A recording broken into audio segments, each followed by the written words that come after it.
Moi, j'étais en Chine et je peux voir clairement que c'est des personnes qui n'aiment pas vraiment. Mais ce que j'admire chez eux, c'est que quand ils veulent faire du business avec toi, tu deviens leur meilleur ami. 123,02 milliards de dollars d'importation de l'Afrique vers la Chine. N'oublions pas que l'Afrique est un continent. Donc, il y a plusieurs pays et tous ces pays réunis ne font même pas plus de la moitié de ce que la Chine, qui est un pays et pas un continent, amène en Afrique. Maintenant, je fais appel aux autorités africaines. La Chine ouvre ses portes à l'Afrique. Est-ce une vraie opportunité ou un piège stratégique en 2026?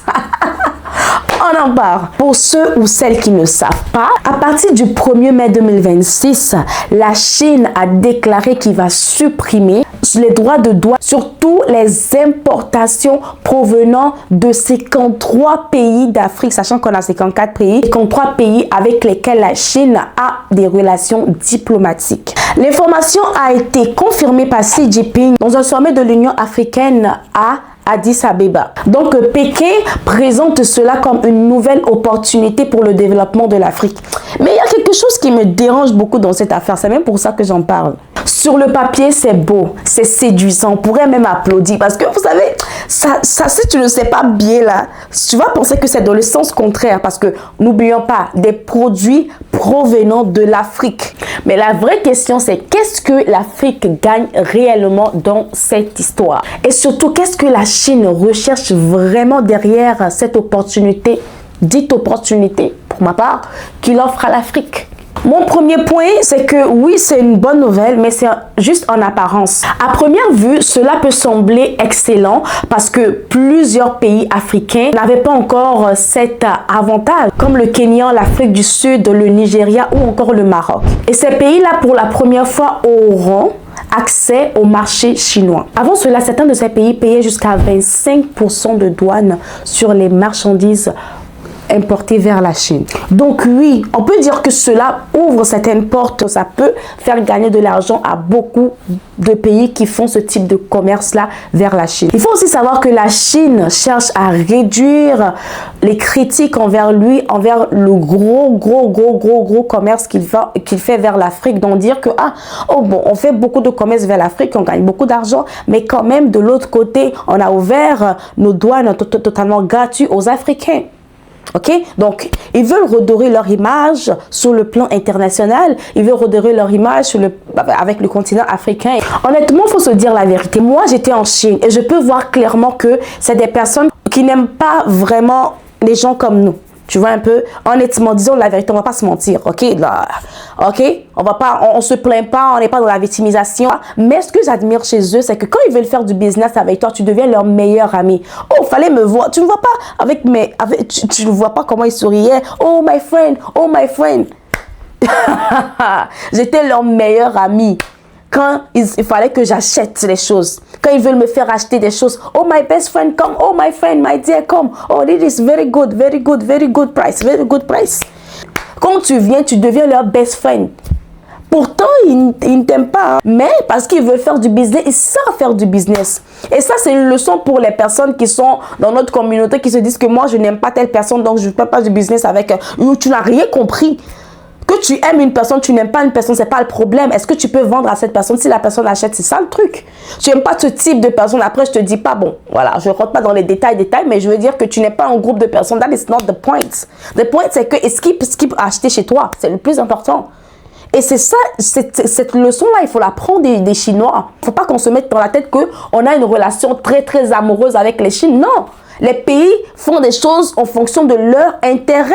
Et nous devons comprendre cela parce que nous, dans notre communauté, on rentre trop rapidement dans les émotions. Telle personne ne parle bien. Imagine que ce Chinois me dit « my best friend » et je pense vraiment qu'elle me considère comme sa best friend. C'est stupide, n'est-ce pas? Avant de continuer cette vidéo, je dois te mentionner que le contact des fournisseurs est prêt. Ok, donc le contact des fournisseurs pour les fournisseurs en Chine, pour avoir accès à des fournisseurs de la foire de Canton, avoir des accès aux fournisseurs des usines en Chine pour plusieurs catégories. Les contacts sont prêts et maintenant il est temps que tu ailles chercher tout simplement tes contacts pour pouvoir les contacter. Et c'est dans un e-book multimédia. Dans ce e-book, il y a voir vidéo, audio, tu vas aussi voir des templates, des templates de messages que tu envoies directement aux fournisseurs. On est en business, gagnant-gagnant, ok? Oui, on sait qu'ils vont pas forcément, on n'est pas leurs meilleurs amis, ils ne sont pas nos meilleurs amis non plus. Le plus important, c'est l'argent qu'on gagne, l'argent qu'ils peuvent te permettre à toi de gagner à travers le business et à l'argent que toi aussi tu pourras te faire, ils peuvent se faire à travers toi. Donc c'est gagnant-gagnant et on est dans ça. Vous savez, les fournisseurs en Chine, il y a une manière de leur parler. Si tu ne sais pas leur parler, si tu ne sais pas utiliser les bons termes pour pouvoir leur parler, ils ne vont pas te prendre au sérieux.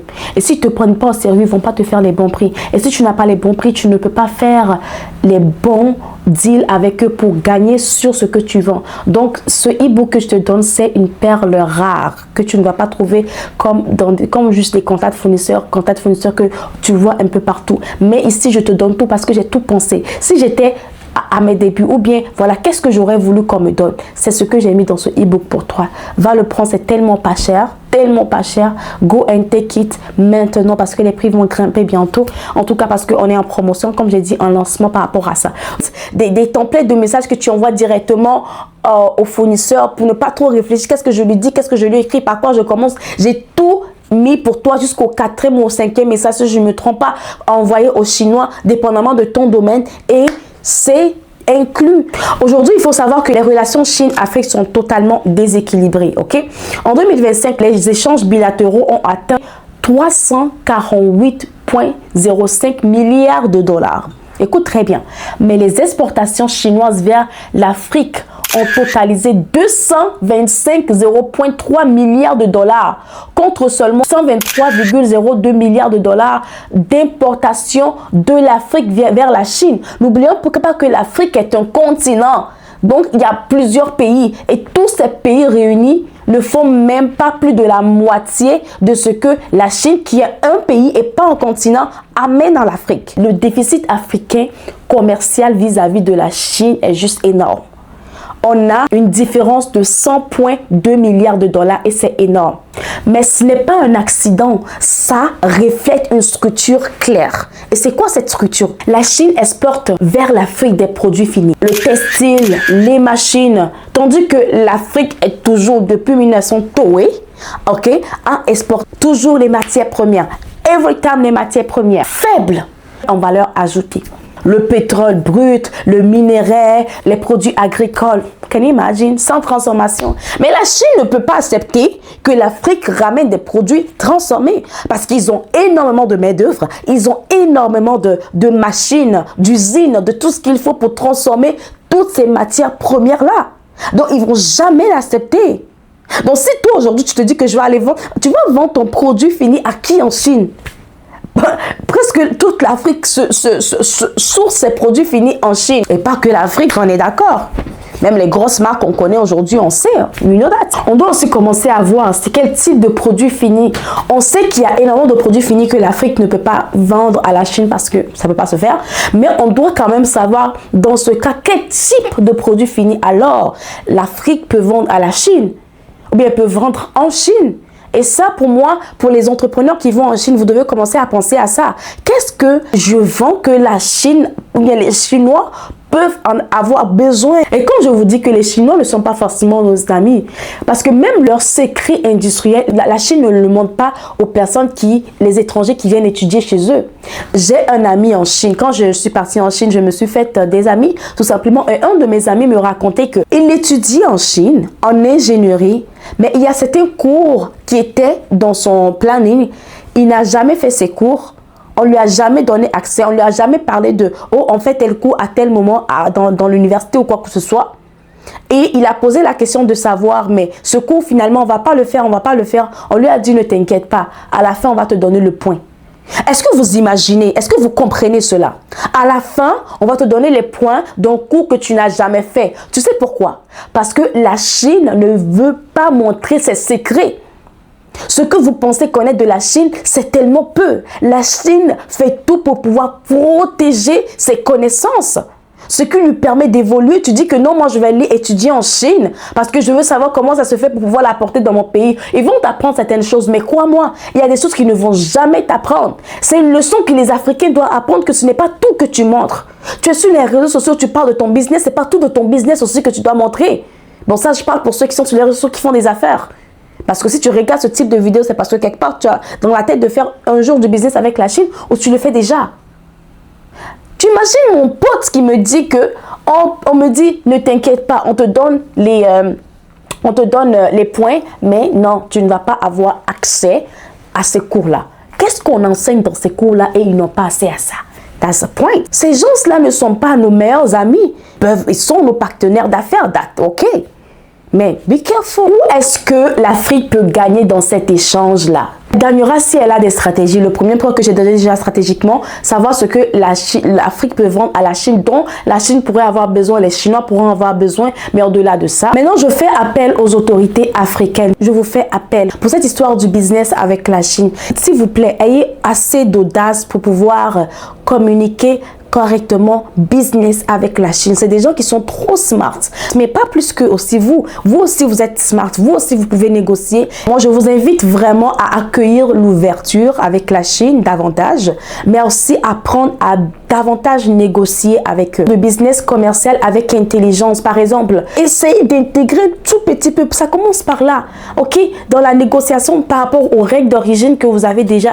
Est-ce que vos deals aident plus les Africains, les ressortissants africains? Est-ce que il y a une transformation locale qui est envoyée vers la Chine? Pourquoi pas? Est-ce que les exportateurs de l'Afrique vers la Chine sont subventionnés? Vous pouvez le faire tout simplement pour gagner plus sur le long terme. Et s'il vous plaît, les commerçants africains qui exportent vers la Chine, je vous invite à bien regarder c'est quoi les produits que la Chine importe dans son pays. Donc c'est qu'est-ce que la Chine elle-même ne consomme, ne produit pas et qui cherche ailleurs. Est-ce que vous pouvez apporter cela? Si vous pouvez travailler aussi sur cela pour pouvoir apporter quelque part ces produits finis. Donc c'est vraiment ce que j'ai apporté. N'oublions pas, cette histoire peut aider l'Afrique si nous sommes smart, ok? Donc moi je suis totalement pour, c'est bien, c'est une bonne chose, mais profitons correctement en tant que des personnes éveillées, ok? Et n'oublions, les Chinois ne sont pas nos amis, ne sont pas nos meilleurs amis, c'est nos business partners, ok? Eux vont nous appeler nos best friends et tout, mais quand il s'agit pas de business, ils s'en foutent, ils peuvent même, on a vu des Chinois, des Africains et tout, mais s'il s'agit de business, tu vas voir comment ils vont t'aimer. Moi j'avais un propriétaire chinois, entre-temps, ici au Canada, tu vas voir comment est-ce qu'ils se comportent lorsqu'il faut venir chercher son argent. Ils aiment, quand il faut chercher leur argent, ils sont prêts à tout. Ils sont prêts à te nettoyer même les pieds s'il le faut. So guys, profitez de la situation pour pouvoir vous faire de l'argent correctement et de manière intelligente en Chine. C'est comme ça que l'Afrique pourrait atteindre tout simplement des hauts sommets et aussi s'asseoir avec la tête haute à la table des rois et que cette décision puisse aussi être prise en compte. Et quand je parle d'Afrique, des pays africains, l'Afrique n'est pas un pays, l'Afrique est un continent et chaque pays doit prendre ses responsabilités et doit savoir comment est-ce qu'il peut à travers cette mesure pour pouvoir gagner aussi. Sur ce, je vous laisse. Je suis Lottie Winner, votre coach en leadership et développement de business. Si vous avez un business, n'hésitez pas à m'écrire pour prendre même 15 minutes totalement gratuites avec moi à travers le lien WhatsApp que vous allez avoir pour pouvoir communiquer avec moi ou par courriel tout simplement que vous allez voir ou prendre le lien directement sur le site. Si vous êtes une femme, on a un programme qui s'appelle Glow Up 360 où on t'accompagne dans ton projet de devenir la meilleure version de toi-même. Et aussi, tu peux prendre 15 minutes avec moi pour pouvoir en parler, pour savoir si tu es éligible ou pas. D'ici là, je vais vous revenir pour parler d'autres choses. Je vais vous laisser dans cette vidéo. On se retrouve dans une prochaine vidéo et pose tes questions que tu as en commentaire. Et n'hésite pas à t'abonner, activer la cloche de notification.